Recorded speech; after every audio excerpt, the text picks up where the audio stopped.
I don't believe it, Ron said in a stunned voice as the Hogwarts students filed back up the steps behind the party from Durmstrang.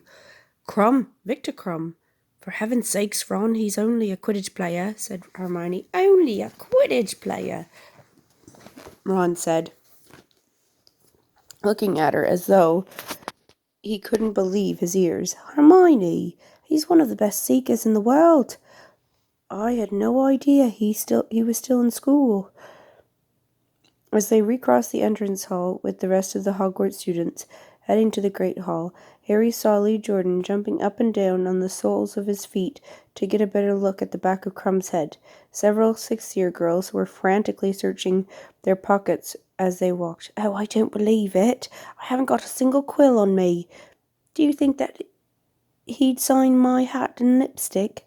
Really? Hermione said softly, as they passed the girls, now squabbling over the lipstick. I'm getting his autograph if I can, said Ron. You haven't got a quill, have you, Harry? Nope, they're upstairs in my bag, said Harry. They walked over to the Gryffindor table and sat down. Ron took care to sit on the side facing the doorway, because Crumb and his fellow Durmstrang students were still gathering around it, apparently unsure about where they should sit. The students from Beauxbaton had chosen seats at the Ravenclaw table. They were looking around the great hall with glum expressions on their faces. 3 of them were still clutching scarves and shawls around their heads.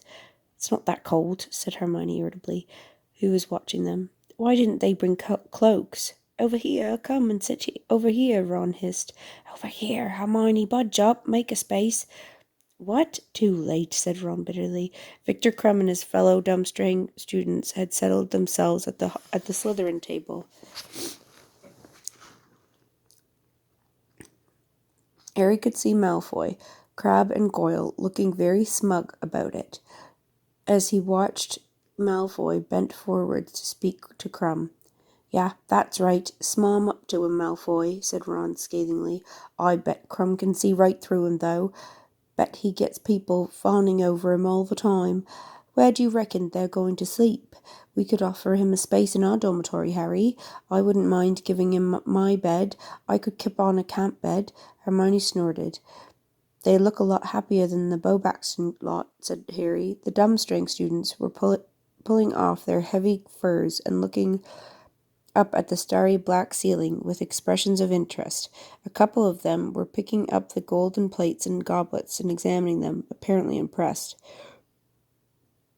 Up at the staff table, Filch, the caretaker, was adding chairs. He was wearing a mouldy old tailcoat in honor of the occasion. Harry was surprised to see that he had added 4 chairs, 2 on either side of Dumbledore. But there are only 2 extra people, Harry said. Why's Filch putting out 4 chairs? Who else is coming? Eh? Said Ron vaguely. He was still staring avidly at Crumb. When all the students had entered the hall and settled down at their house tables, the staff entered, filling up the top table and taking their seats. Last in line were Professor Dumbledore, Professor Karkaroff, and Madame Maxime. When their headmistress appeared, the pupils from Beauxbaton leapt to their feet. A few of the Hogwarts students laughed, and the Beauxbaton party appeared quite unembarrassed, and did not resume their seats until Madame Maxime had sat down on Dumbledore's left-hand side. Dumbledore, however, remained standing, and a silence fell over the great hall. Good evening, ladies and gentlemen, ghosts, and most particularly guests, said Dumbledore, beaming around at the foreign students. I have great pleasure of welcoming you all to Hogwarts. I hope and trust that your stay here will be both comfortable and enjoyable.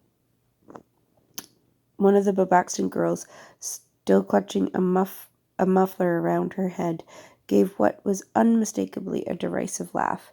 No one's making you stay, Hermione whispered, bristling at her. The tournament will be officially open at the end of the feast, said Dumbledore.